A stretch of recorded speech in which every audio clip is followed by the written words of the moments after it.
সংশোধনী বাংলাদেশের supreme court অসাংবিধানিক ঘোষণা করে দিয়ে শহীদ প্রেসিডেন্ট জিয়াউর রহমানকে বলেছেন ইউজারপার, ইংরেজিতে ইউজারপার, বাংলায় যাকে বলে অবৈধ ক্ষমতা দখলদারি।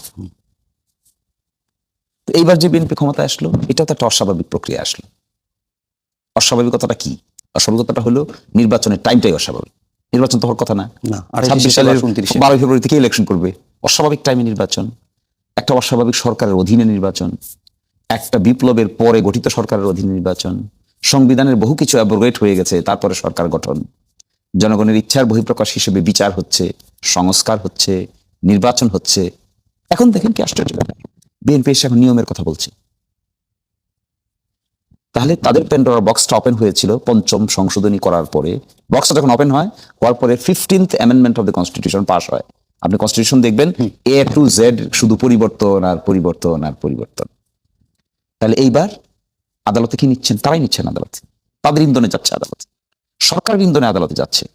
সরকার স্পষ্টভাবে বিএনপি দলীয় কিছু লোকদেরকে মাধ্যমে এই কাজ করাচ্ছেন, সরকারের একটা অংশ এটার সঙ্গে ডাইরেক্টলি জড়িত। কেন নিচ্ছেন এটা? কি বেনিফিট পাবেন এখানে? যে কয়টা রুল ইস্যু হয়েছে তার মধ্যে একটা হলো জুলাই সনদ বাস্তবায়ন আদেশ কেন অবৈধ হবে না? অবৈধ হলে বিএনপির লাভ কি? কি লাভ পাবে তারা? দেখি না তো, আমি তো কোনো লাভ দেখি না। কে অ্যাডভাইস করছে তাদের এটাকে কোর্টে নিয়ে যাওয়ার জন্য?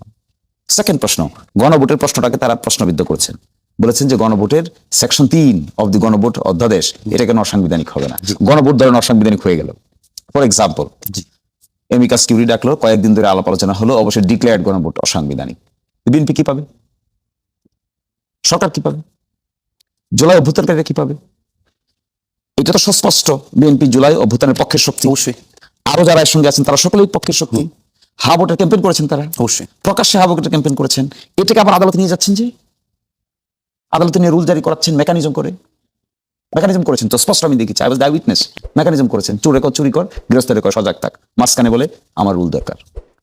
রুল নিয়েছেন, আবার 30টা বিষয় একমত হলো, 8 মাস আলোচনা করলাম, বিএনপি সেখানে লিডিং পলিটিক্যাল পার্টি, আমরা পার্টিসিপেট করলাম, 32টা রাজনৈতিক পার্টিসিপেট করলো, এইটার উপর আরেকটা রুল নিয়েছে।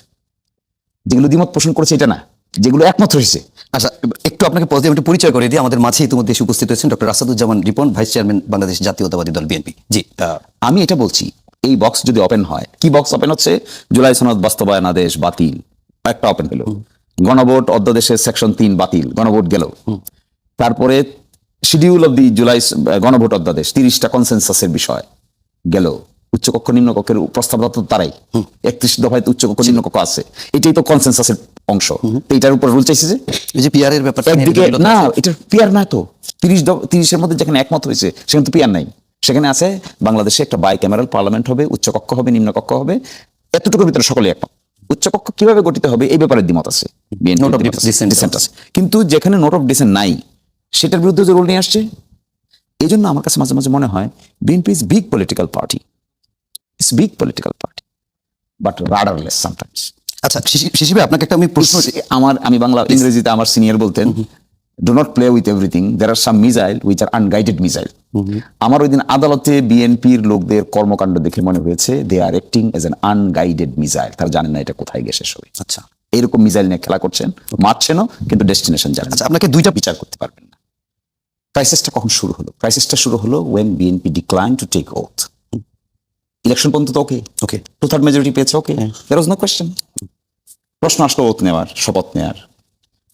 চিঠি পেলেন, চিঠিতে 2টা ওথ নেওয়ার জন্য ইনভাইট করা হলো। জুলাই আদেশেও আছে যে আপনারা 2টা সবার সদস্য হবেন, সংবিধান সংস্কার সবার সদস্য হবেন, আপনারা ওথ নেবেন। 180 দিনের ভিতরে এই জিনিসগুলো আলোচনা করে সংস্কার পরিষদ বোধ হয় না, সংবিধান সংস্কার পরিষদের সদস্য হবেন, 180 দিনের ভিতরে এগুলো শেষ করবেন। একই দিনে শপথ, যেদিন সেটা নিচ্ছেন এদিন এটাও নেবেন। ওই ব্যক্তি শপথ দিবে, যে ব্যক্তি ওখানে দিবে, এই ব্যক্তি এখানে দিবে। এটাই হলো সেকশন 8 এর বিধান। ওনারা এক অংশ নিলেন আর এক অংশ নিলেন না। ক্রাইসিস তৈরি করলো কে? BNP voluntarily created the crisis. They have to take the responsibility. তারা এই আদেশ জারি করার আগে মাসের পর মাস আলোচনা হয়েছে, যে সমস্ত বিষয়ে একমত হয়েছে, কিছু জায়গায় ডিসেন্টিং রয়েছে। আদেশের ব্যাপারে কোনো ডিসেন্টিং ছিল না, কোনো প্রশ্ন উত্থাপন করে। গণভোটেও তো নভেম্বর হয়েছে, ডিসেম্বর গেছে, জানুয়ারি মাস গেছে, ফেব্রুয়ারি মাস গেছে, আদেশ তো জারি হয়েছে নভেম্বর মাসে। এত ডিসস্যাটিসফ্যাকশন নভেম্বর মাসে চ্যালেঞ্জ করে নাই কেন? নভেম্বর মাসে কোর্টে যায়নি কেন? নাকি ইলেকশন পর্যন্ত অপেক্ষা করেছে, দেখিয়ে দেবো ইলেকশনের পরে? এই যে আমিত্ববোধ, এটা বিএনপিকে খাবে, আমি বলে যাচ্ছি আপনাকে। এই আমিত্ববোধ রাজনীতিতে কেউ এখন আর পছন্দ করে না, হাম্বলনেসকে মানুষ পছন্দ করে। বিএনপি যদি বলতো যে ঠিক আছে, যদি শপথ নাও নিতে হয়, let us discuss with other political parties, যারা সংসদে গিয়েছে সকলের সঙ্গে আলোচনা করে আমরা কেউই নিব না, আর নিতে হলে আমরা সবাই নিব। কমিটমেন্ট, পলিটিক্সে কিন্তু কমিটমেন্ট ইজ ভেরি ইম্পর্টেন্ট। আপনি যে নেতা, আপনার যে নেতৃত্ববোধ আছে, এটা আপনার অনেস্টি, ইন্টিগ্রিটিতে প্রকাশ পেতে হবে। আমি যদি সকালে একটা বলি, দুপুরে একটা বলি, রাতে একটা বলি, মানুষ আমাকে নিয়ে হাসবে না? ডেফিনেটলি পিপল উইল লাফ এট মি, যে কিরে ভাই নেতারই কি হালত। সত্যিকার অর্থে যদি আপনি কমিটমেন্ট দিয়েছেন, মানবেন, আদেশ হয়েছে, ইলেকশন হয়েছে, আপনি কমিটমেন্ট থেকে সরে আসছেন, আপনার পার্সোনালিটি সম্পর্কে কি ধারণা হলো, দলের পার্সোনালিটি সম্পর্কে কি ধারণা হলো, কিরে আগে কি বললো এখন কি বললো? That is what is in the public domain. Everyday we are facing. আমরা ফ্যামিলিতে ফেস করছি, বাচ্চারা জিজ্ঞাসা করছে কেন বাবা আগে এটা বললো এখন কেন এটা বলে, ওয়াইফ জিজ্ঞেস করছে কিরে বাবা অমুক এটা আগে বললো এখন, আমার শ্বশুর জিজ্ঞেস করে আমাকে আগে যেটা বললো এখন যেটা বলছে। এই ক্রেডিবিলিটিটা লস করুক বিএনপি, এটা আমরা চাই না। We love BNP, we like BNP, we appreciate BNP. BNP তো বিরাট আন্দোলন সংগ্রামের ইতিহাস আছে, we should appreciate that part. কিন্তু এইটা দেখলে আমরা আহত হই, রক্তক্ষরণ হয়। আমি স্পষ্ট দেখতে পেয়েছি এই শপথ না নেওয়ার ফলে কি লিগ্যাল কনসিকুয়েন্স হচ্ছে। এই বিষয়টাকে টেনে তারা আদালতে নিয়েছেন, ডাইরেক্টলি নিতে পারেন নাই, মানুষ যেহেতু খারাপ বলবে, ইনডাইরেক্টলি নিয়েছেন। লোকের সঙ্গে কথা বলেছেন, অ্যাটর্নি জেনারেল অফিসের সঙ্গে সরকার থেকে ইনস্ট্রাকশন দিয়েছেন। এগুলো আমরা বাস্তবে দেখেছি তো।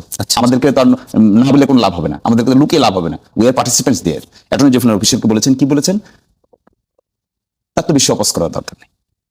আবার বিএনপির বড় বড় লোকেরাই আইনজীবীর সঙ্গে যোগাযোগ করেছেন।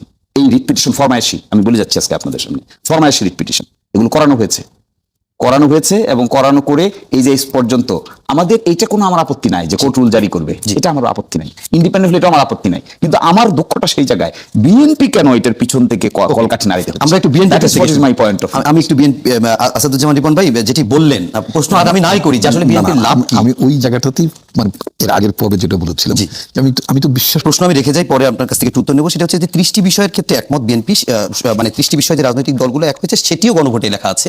কিন্তু গণভোটে এখানে বিএনপি এই বিষয়ে নোট অফ ডিসেন্ট দিয়েছে, অর্থাৎ উচ্চকক্ষে বিএনপি মনে করে যে নিম্নকক্ষের সংসদ সদস্যের হারে উচ্চকক্ষ হবে, যেখানেও জুলাই সনদ বাস্তবায়ন আদেশে কথা ছিল যে উচ্চকক্ষ গঠিত হবে নিম্নকক্ষের ভোটের আনুপাতিক হারে। শিশির ভাই, আমার প্রশ্নটা হচ্ছে এই জায়গায় তো বিএনপি নোট অফ ডিসেন্ট দেওয়া আছে, কিন্তু গণভোটে খতে আবার বলা আছে যে মানে উচ্চকক্ষ গঠিত হবে নিম্নকক্ষের ভোটের আনুপাতিক হারে। তাহলে গণভোটে যেখানে এটা স্পষ্ট করা আছে, আবার গতে বলা আছে যে 30টি বিষয় একমত হয়েছে, সেগুলো করতে পারতো। এরকম একটি সাংঘর্ষিক জায়গায় আসলে কি করণীয়? এবং আরেকটি বিষয় আমি এটার পরে আপনাকে সেই প্রশ্নটা করবো যে আপনি যে বললেন যে বিএনপির এটা করে লাভ কি, এমনও তো হতে পারে আইনি কোনো জটিলতা যেন না থাকে, বিএনপি সে কারণে এটা করছে, সেই প্রশ্ন থাকতে পারে কিনা জানে বলে মনে হয় না।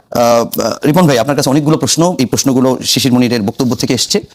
আমি ওনার কাছে জানতে চেয়েছিলাম যে আপনি বলেছেন যে প্যান্ডোরার বক্স খোলার কথা, সেটি আসলে কি? উনি বলেছেন যদি এভাবে যদি সংবিধানের বিষয়গুলো ধরা হয় তাহলে বিএনপি কোনো একেবারে গতানুগতিক রাজনৈতিক দল থেকে আসেনি, বরং ক্ষমতা থেকে রাজনৈতিক দল গঠন হয়েছে এবং জিয়াউর রহমানের যে শাসনামল ছিল সেটাকে বৈধতা দেওয়ার জন্য, আপনার লেজিটিমেসি যে ক্রাইসিস সেটা দূর করার জন্য হানা ভোটের মাধ্যমে, গণভোটের মধ্যে দিয়ে বিএনপি আসছে, পঞ্চম সংশোধনের কথা বলেছে। আসলে আপনি তার এই বক্তব্যকে কিভাবে মূল্যায়ন করেন? তারপরে আমি আপনার প্রশ্ন জানতে চাই যে আমাদের আজকের বিষয় যেটি, যে জুলাই সনদের ভবিষ্যৎ কি, 31 দফা এবং জুলাই সনদ যদি সাংঘর্ষিক হয় সেক্ষেত্রে বিএনপি কি করবে?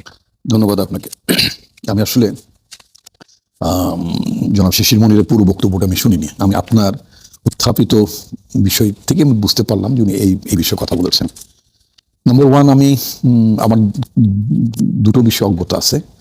একটা হচ্ছে যে আমি যখন এই জুলাই সনদের বিষয়বস্তু, কন্টেন্টস, এগুলো নিয়ে যে আলোচনা হচ্ছিল, সে আলোচনার মধ্যে আমি কোনো মানে অংশীজন ছিলাম না ব্যক্তিগতভাবে।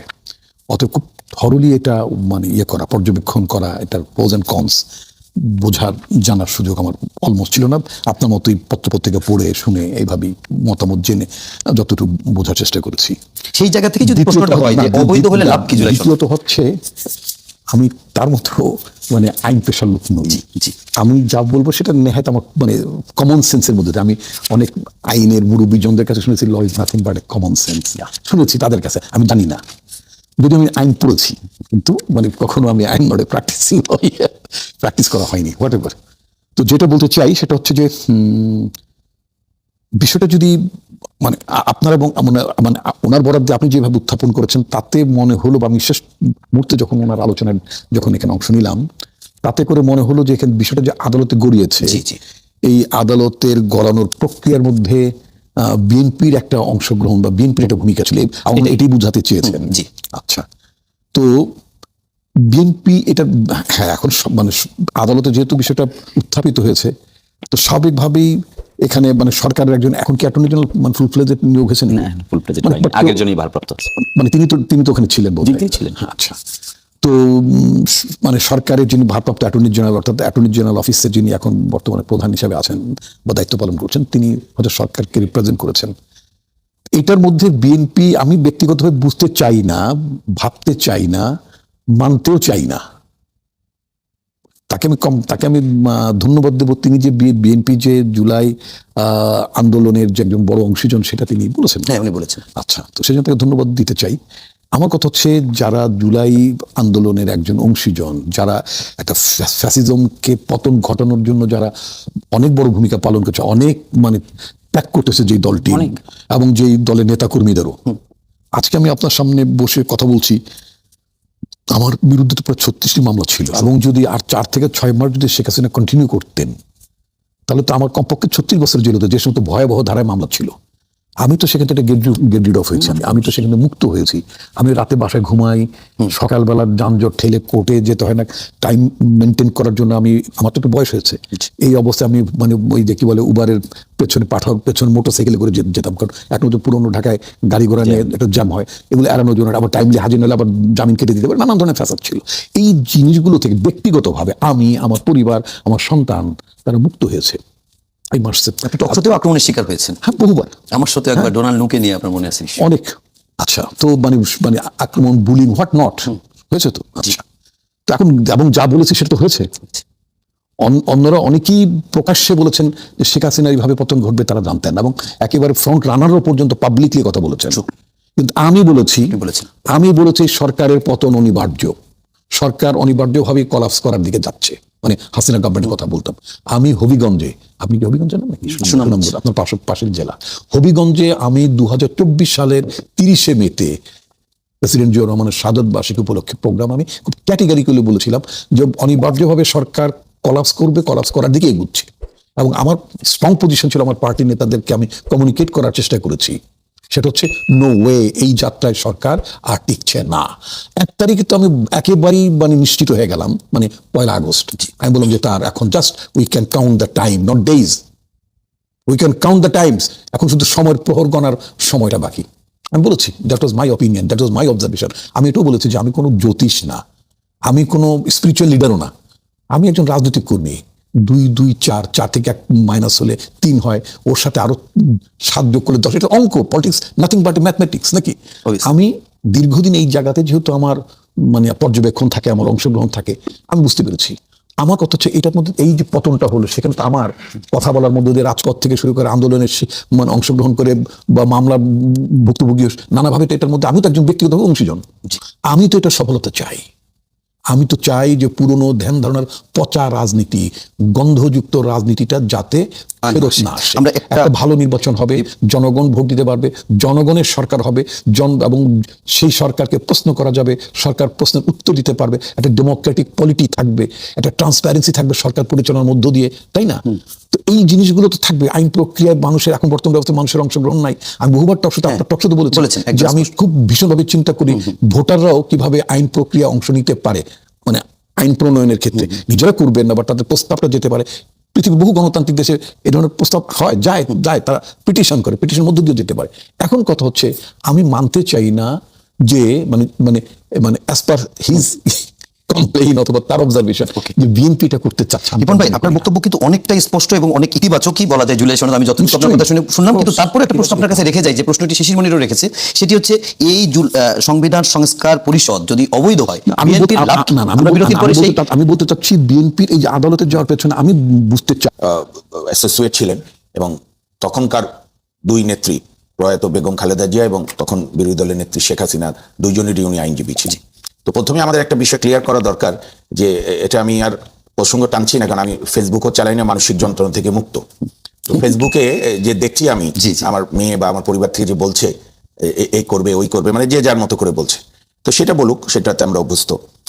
কিন্তু প্রশ্নটা হলো যে এইটা সংবিধান অনুযায়ী বৈধ হয়েছে কি হয়েছে না, এটা হাইকোর্ট বিভাগে কেউ দরখাস্ত, 2 জন আইনজীবী দরখাস্ত করেছে, এটা শুনানির একদম, এবং শুনানিতে আমরা শুধু হিয়ারিং করিনি, রাষ্ট্রের অ্যাটর্নি জেনারেল ওনার তো সাংবিধানিক সুযোগই রয়েছে যে কোনো কোর্টে হিয়ারিং করা, এবং আমাদের সংবিধানের 102 এর একটা সাব আর্টিকেলে আছে, যদি অ্যাডিন্টারিম অর্ডার কেউ না চায় পিটিশনার অন্তর্বর্তীকালে, ধরেন এখানে আইনের কার্যকরিতা এসছে বা অন্য কিছু, তাহলে অন্য আইনজীবীদের, অন্য পক্ষের আইনজীবীদের কোনো বলার সুযোগই নেই। কিন্তু আমাদের হাইকোর্টের রিট বেঞ্চ বিষয়টা গুরুত্ব অনুধাবন করে শুধু লার্নেড অ্যাটর্নি জেনারেল বা এডিশনাল অ্যাটর্নি জেনারেল কি শোনেননি, আমরা আপত্তি সত্ত্বেও ওনারা বলেছেন একটি পাবলিক ইম্পর্টেন্স। আমার বন্ধু এখানে উপস্থিত আছেন জনাব শিশির মনির, আরও একজন সিনিয়র আইনজীবী মোহাম্মদ হোসেন লিপু সাহেব, এবং আরও একজন আরেকজন আইনজীবী ব্যারিস্টার সাইদ ব্যারিস্টার ইমরান হোসেন, ভালো আইনজীবী, ওনারাও হিয়ারিং করেছে এবং হিয়ারিং এর পরে 2 তারিখে হিয়ারিং হলো, গতকাল রুল জারি হলো এবং এটা একেবারেই প্রাথমিক স্টেজে শুনানি, রুল জারি হয়েছে যে এটা বৈধ কি অবৈধ।